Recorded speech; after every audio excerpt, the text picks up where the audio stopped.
Los caracteres o notas distintivas del derecho real de condominio también surgen de la definición del artículo 1983, de la segunda parte de la definición. Y se indica en esta norma que los caracteres o las notas características son tres. La primera es la unidad de objeto, porque el derecho real recae sobre una cosa considerada en su individualidad. La segunda es la pluralidad de sujetos, porque este derecho necesariamente requiere de la existencia de cotitulares.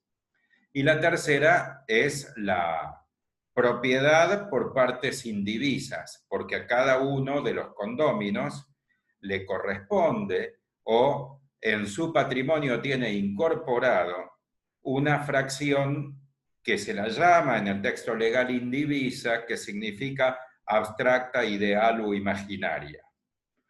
Para el análisis voy a compartir la norma, a donde se destacan los elementos distintivos.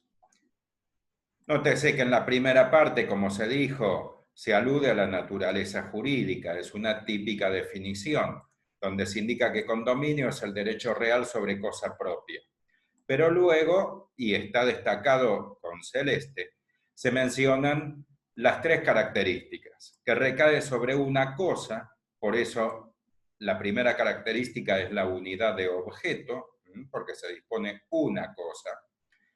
Además que pertenece en común a varias personas, de ahí que la segunda característica sea la pluralidad de sujeto, porque son varios, y además que corresponde a cada una de ellas por una parte indivisa, es decir, que la titularidad referida a cada condomino se identifica o corresponde por una fracción imaginaria o ideal que se expresa o bien mediante porcentajes o bien mediante fracciones. Una vez que están indicados los tres caracteres, se puede analizar cada uno de ellos.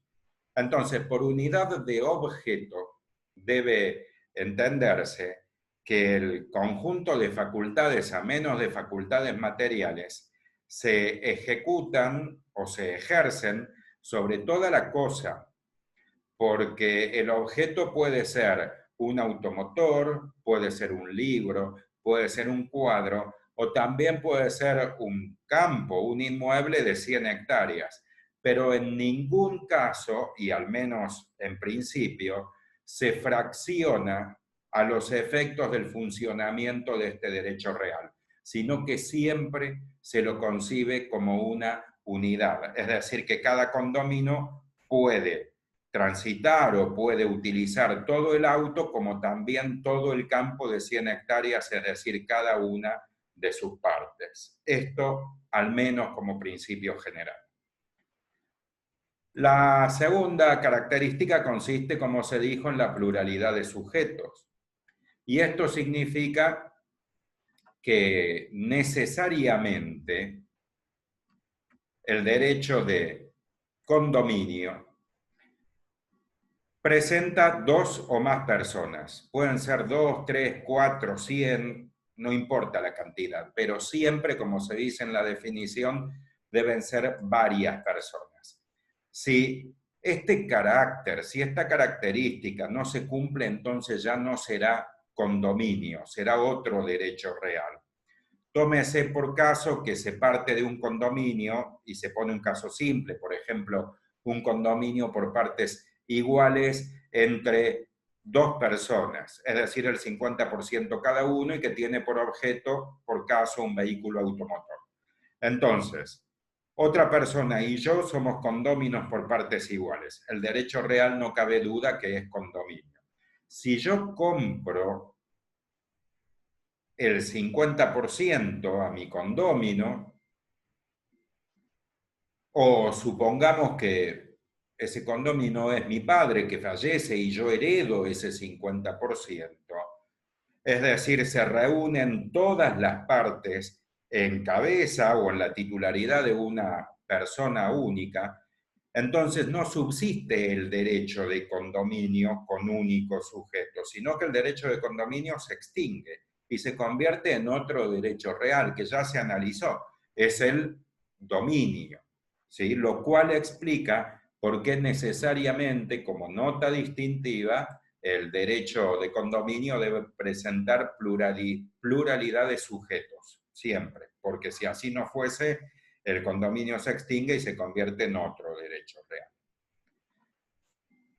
Y la tercera característica consiste en la titularidad por partes indivisas. Recuérdese que, como ya se dijo, indivisa, en sentido opuesto a lo que gramaticalmente se sugiere, no significa que no se pueda dividir, no significa que no se pueda fraccionar. Ese aspecto del condominio será analizado con la clasificación más adelante, en el video que sigue. En el sentido que se utiliza acá, este término, indivisas, significa que no se puede identificar materialmente. Es decir, que si el condominio entre dos personas, por ejemplo, recae sobre un terreno, sobre un campo de 100 hectáreas y pertenece a dos personas por partes iguales, es decir, el 50% para cada uno, no se traduce materialmente en el sentido de que hay 50 hectáreas de una persona, por ejemplo, las 50 hectáreas del norte y las 50 hectáreas del sur le pertenecen a la otra persona, al otro condominio. Si así fuese, serían dos titulares de dominio de su parcela de 50 hectáreas cada una. Serían dos predios linderos, dos vecinos serían. En el derecho de condominio, entonces, se considera como único objeto las 100 hectáreas y a cada uno de los condóminos le corresponde o pertenece el 50% imaginario, ideal, abstracto, sin traducción física de ese objeto. Es decir, que cada uno de los condóminos puede transitar, puede caminar por cualquier parte de las 100 hectáreas. En otros ejemplos se torna más claro, porque prácticamente es la única forma de entenderlo. Imagínense que se trata de un vehículo automotor que pertenece por partes iguales a dos personas. Bueno, es físicamente imposible andar en medio vehículo. No pertenecen dos ruedas, el volante, los asientos de adelante y el motor a un condómino, y al otro le pertenecen las ruedas de atrás, los asientos traseros y la cola del vehículo, sino que el total, que es el vehículo automotor completo, todo el objeto, pertenece al 50% a uno y el 50% al otro, pero ese 50% es abstracto, es imaginario, es ideal. No se traduce físicamente. Y así puede seguirse con cualquier ejemplo. Un cuadro, por ejemplo, que pertenece a 4 personas, no pertenece la cuarta parte físicamente a cada uno de los condóminos, sino que pertenece al 100%, es el objeto y a cada uno le pertenece la cuarta parte en sentido abstracto. Por eso las partes se identifican o bien mediante porcentajes o bien mediante fracciones. Es exactamente lo mismo decir un cuarto que 25%, o decir un medio que 50%. Lo que pasa es que a veces la fracción tiene la ventaja que es más precisa, porque si existe un condominio por partes iguales entre 3 personas, por poner un ejemplo, a cada una de estas personas le corresponde un 33,33%. Y además no termina ahí, porque ese número 3 se llama periódico, que significa 3, 3, 3, 3, así hasta el infinito. Entonces, si uno lo expresa con fracciones y expresa un tercio, es más preciso que expresarlo en porcentajes. Por eso es que los inmuebles en el registro de la propiedad inmueble se identifican cuando son condominios con fracciones y no con porcentajes. Pero en algunos casos es indistinto, se puede utilizar tanto una fórmula como la otra. Y estas características que, repito, de unidad de objeto, es decir, que el objeto es uno, que pertenece a varias personas y que a cada persona le corresponde una parte abstracta, ideal, imaginaria, que no se traduce físicamente en partes perceptibles por los sentidos, en partes materiales, debe tenerse en cuenta o debe tenerse presente en todo momento. Porque hay un caso muy conocido y en el cual frecuentemente se olvida esta característica que a cada uno le pertenece por parte indivisa. Y me refiero al condominio que recae sobre las paredes divisorias, que cuando son un condominio se llaman paredes medianeras. Porque muchas veces existe la creencia equivocada de creer que la pared medianera pertenece la mitad del espesor a uno de los vecinos y la mitad del espesor al otro de los vecinos. Es decir, suponiendo que la pared es de 30 centímetros, por poner un ejemplo, que pertenecen 15 a uno y 15 a otro.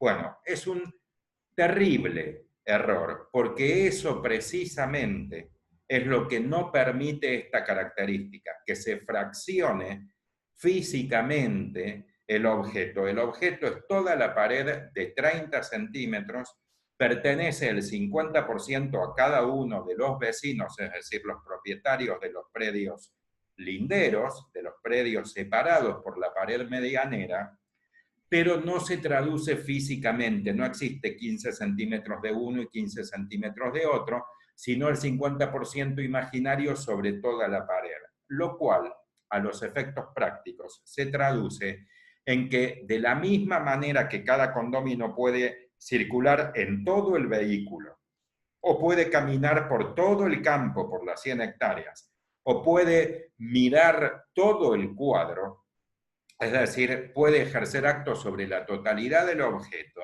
Cuando se trata de la pared medianera, cada uno de los vecinos puede utilizarla en todo su espesor. Si uno de los vecinos, por ejemplo, necesita empotrar tirantes o empotrar vigas para hacer un techo, por poner un ejemplo, para una cochera, ¿sí? Para hacer un techo para una cochera necesita empotrar un tirante en esa pared medianera. Ese tirante puede empotrarlo en los 30 centímetros, es decir, en todo el espesor, porque al tratarse esa pared del objeto de un condominio que pertenece por partes iguales, esa parte no se traduce